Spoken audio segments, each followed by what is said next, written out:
कभी कभी बादल बरसकर जीवन देते हैं और कभी कभी वही बादल किसी गरीब की जिंदगी को मलबे में बदल देते हैं। ये कहानी है एक ऐसे ही इंसान की जिसका हर दिन एक लड़ाई है और हर रात उम्मीद की एक लो।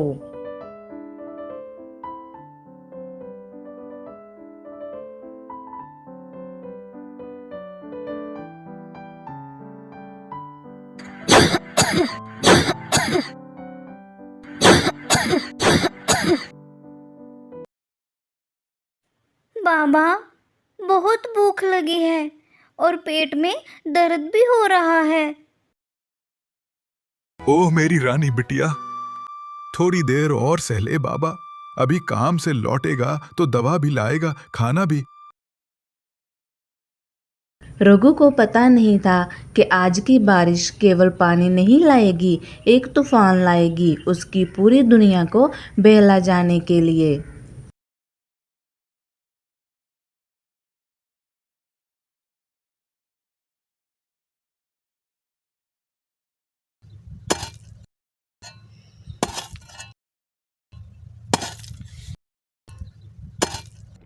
बाबूजी, आज कुछ काम मिल जाए। बिटिया की तबीयत बहुत खराब है। कल रात से कुछ खाया भी नहीं है उसने। हर रोज वही रोना लेकर आ जाता है तू रघु, और ऊपर से बारिश शुरू हो गई है। अब खेत का काम भी ठप हो गया है। जा, भाग यहां से। मेरे पास जगह नहीं है, जाओ यहां से। गरीब की आवाज अगर बोझ लगने लगे बाबूजी, तो इंसानियत मर चुकी होती है।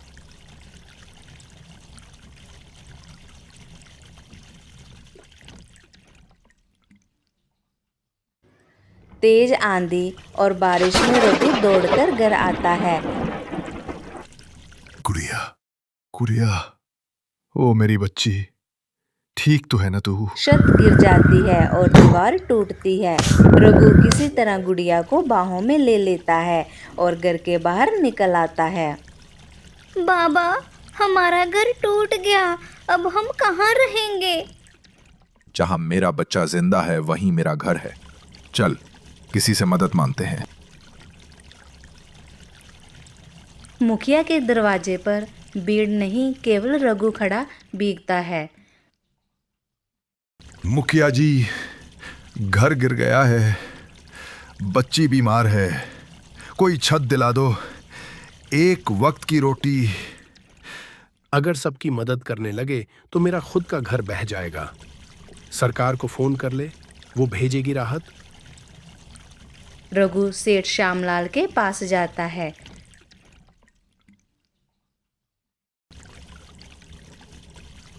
सेठ जी, मेरा घर गिर गया है, बच्ची बीमार है, सहायता करें। मेरे पास जगह नहीं है, जाओ यहाँ से।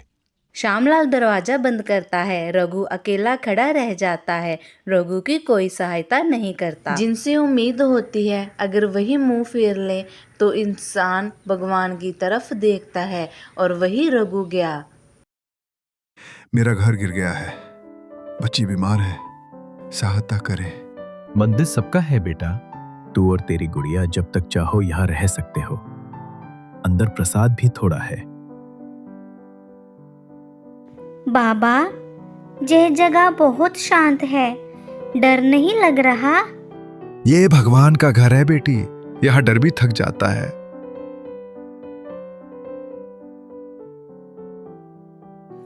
बाबा, भूख बहुत लगी है, थोड़ा सा कुछ खिला दो। 1 रुपया भी नहीं बचा। और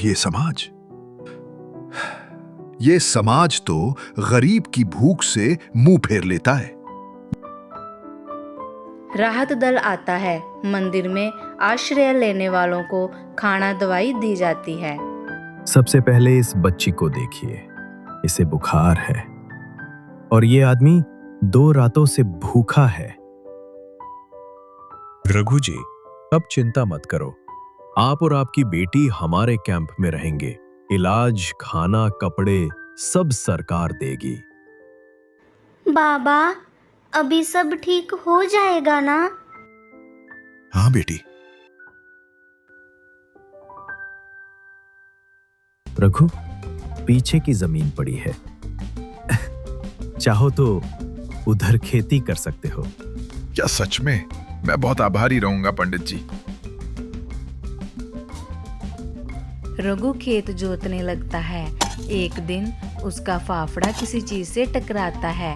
सोने की बर्तनें और कुछ पुराने सिक्के निकलते हैं।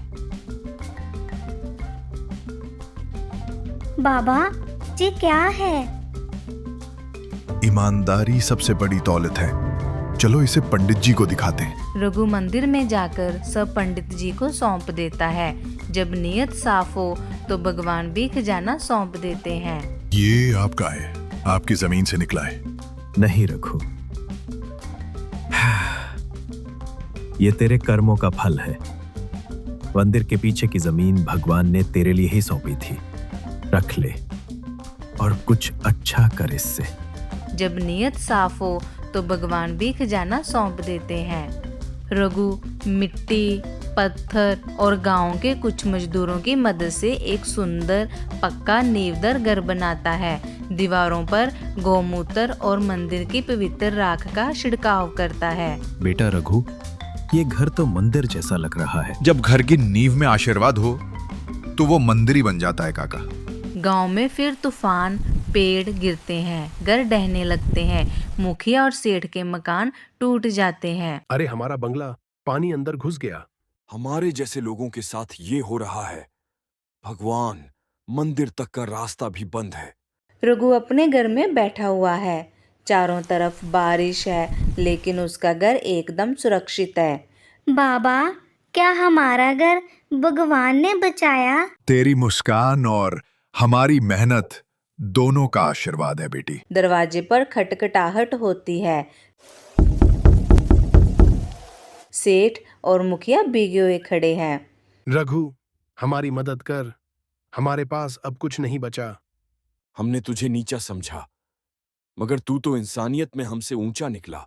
आ जाइए। घर छोटा हो सकता है मगर दिल बड़ा है। बारिश बंद हो जाती है। सूरज निकलता है। गांववासी रघु के घर के बाहर एकत्र होते हैं। आज से ये घर ही गांव की आशा है और रघु, तू गांव का नया नायक। जिसने अपने हिस्से का सुख बांटा, भगवान ने उसे 100 गुना लौटा दिया। एक गरीब जिसने बिना स्वार्थ सबको शरण दी, आज उसका नाम गांव की मिट्टी में अमर हो गया। गरीबी सबसे बड़ा इम्तिहान है, लेकिन जो उस इम्तिहान में प्यार और जज्बे से खड़ा रहे वही असली इंसान होता है।